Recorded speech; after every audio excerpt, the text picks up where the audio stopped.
If aqua-blue waters and open sandy beaches are your thing, Moreton Island may just float your boat.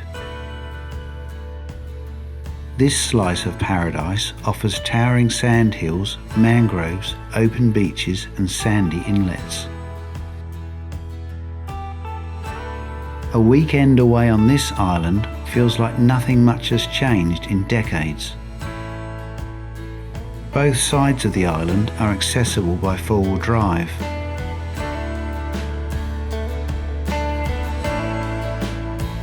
Apart from its obvious beauty, a weekend here was a nice opportunity to photograph some cool birds.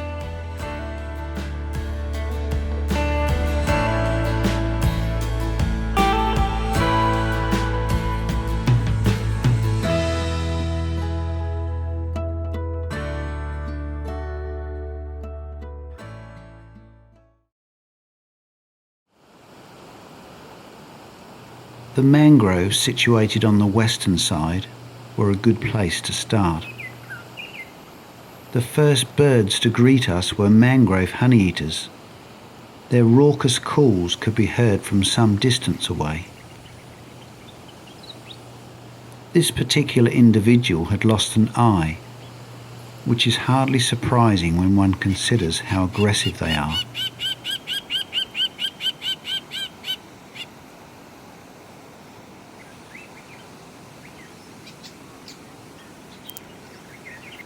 One of the real treats when visiting these environments is getting to see Beach Stone-curlew. These birds are listed as near threatened in Queensland, as their population is in decline. The best time to observe them is on a falling tide, when they actively hunt the myriads of soldier crabs.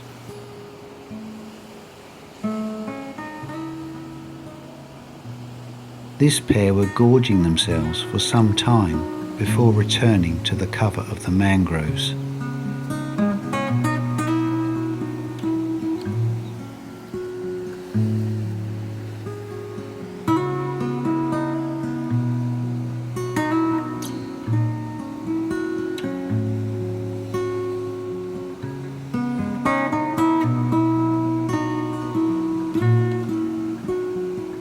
They had a youngster in tow, which is encouraging given the many threats that this species faces when breeding. They kept in touch with their evocative piping call.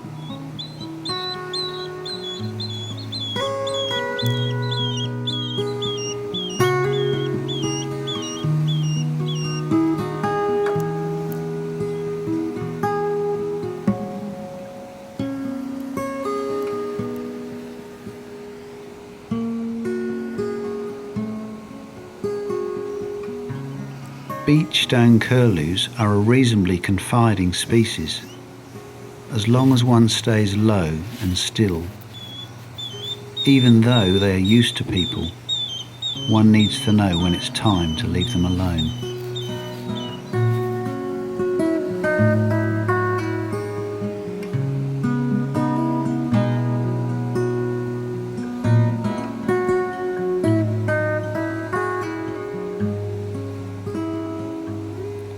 Sneaking around in the mangroves was this beautiful adult striated heron. These little herons can be observed resting in trees, where they scan potential areas for food.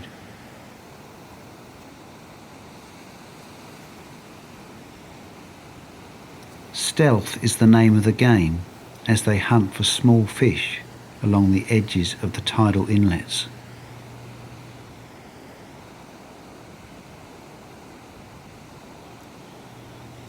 This bird was completely focused on the task at hand and unperturbed by my company.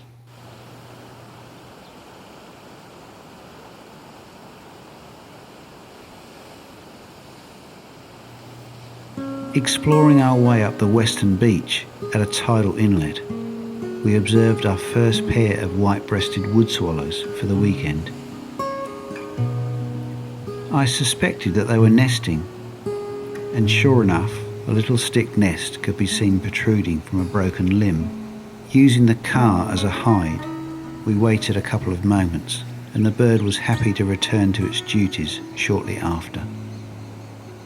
This species has a very interesting plumage, particularly the plum colour on the mantle.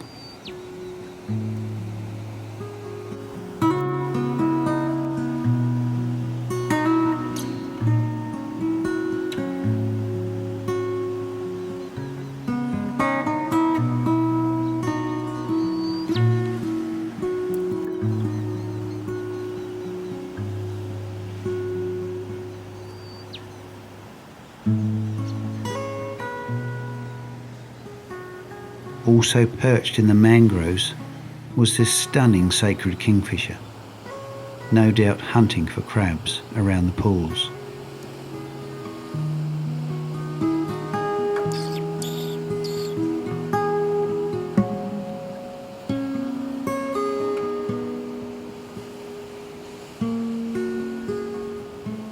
A second bird was perched on the mudflats.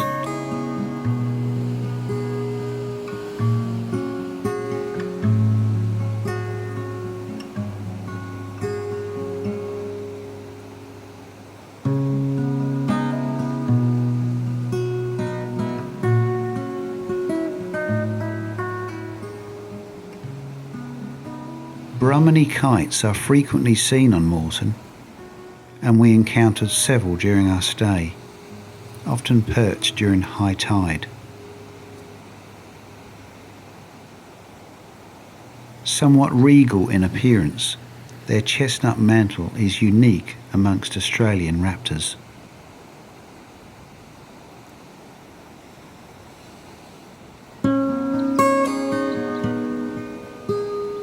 In the adjacent shallows, a solitary Eastern Reef Egret was going for a fish. This was a young bird, just moulting into the darker adult plumage.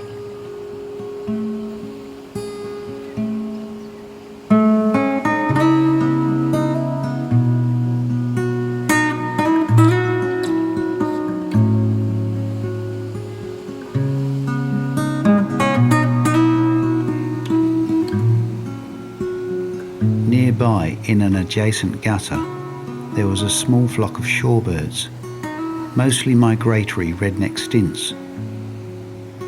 Among the flock was a pair of resident red-capped plovers.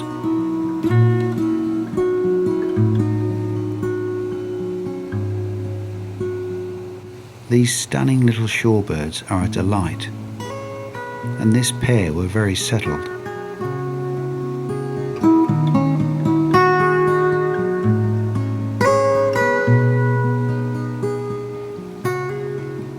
The males can be separated from the females by their slightly brighter cap.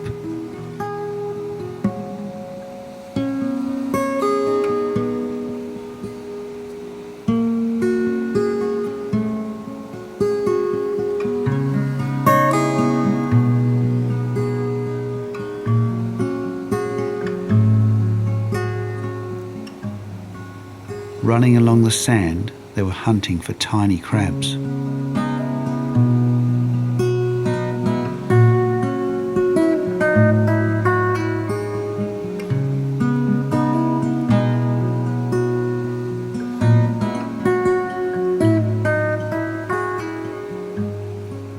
I've long been fascinated by bird behaviour, and I enjoyed watching these silver gulls stirring up the sand in the hope of finding something for lunch.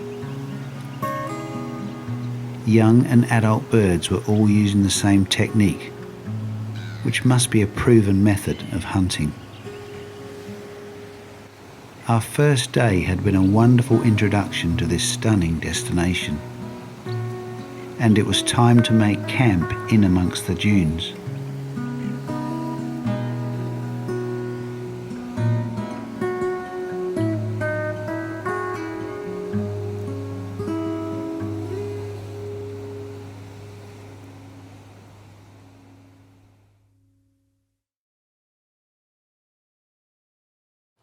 After a restful night under the stars, it was time for us to navigate the sandy track across to the eastern side, where an open beach awaited us.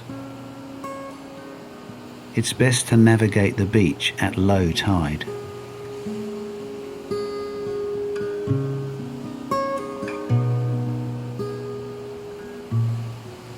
Pied oystercatchers are probably the most obvious shorebird here.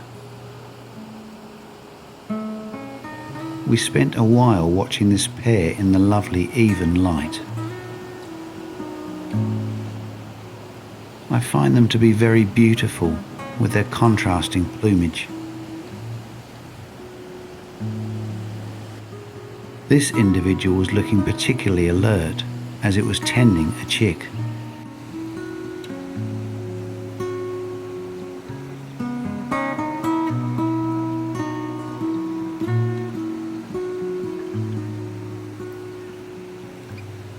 The beautifully marked little featherball was staying close to Mum, and the parents had good reason to be wary. High in a nearby tree, a white-bellied sea eagle was surveying the beach. A second bird was close by on the dunes. Shortly after, it was joined by a third, immature individual.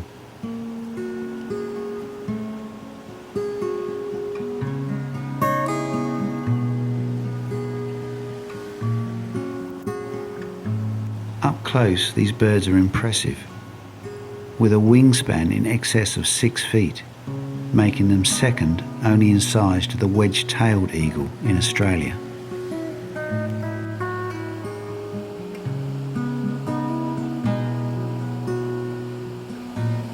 Moreton Island has a healthy population of these powerful eagles, and anything is fair game for a bird of this size.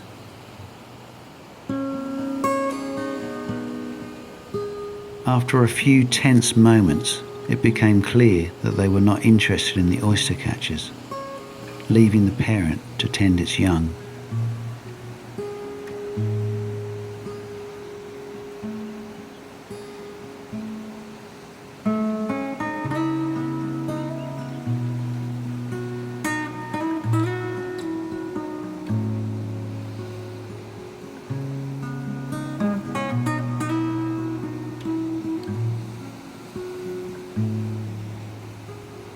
Further up the beach, we discovered a large flock of greater crested terns. This species spends many hours at sea, diving for small fish, then returns to rest on the sand.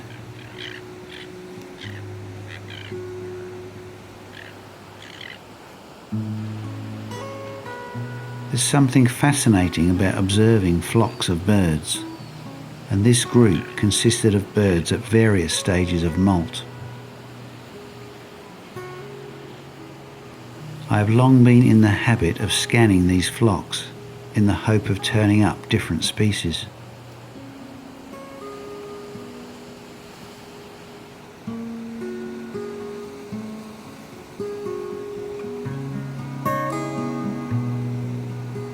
Australian pelicans were also taking the opportunity to rest. This species undertakes huge migrations to nest in the centre of Australia. Miraculously, they seem to know when conditions are perfect to breed and use the thermals to fly some 1,500 kilometres inland.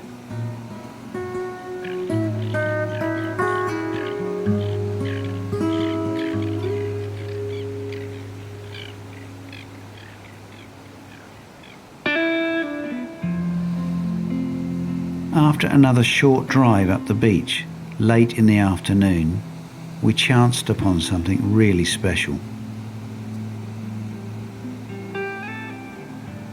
A large group of Australasian Gannets.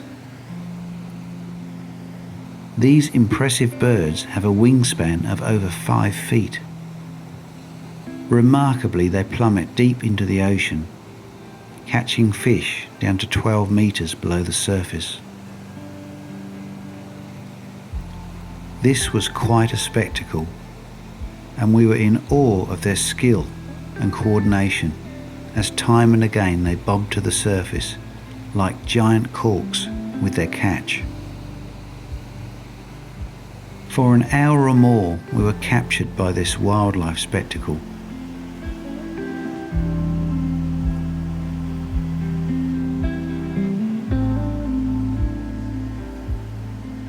Moreton Island had been kind to us, with perfect weather, breathtaking scenery and loads of wildlife.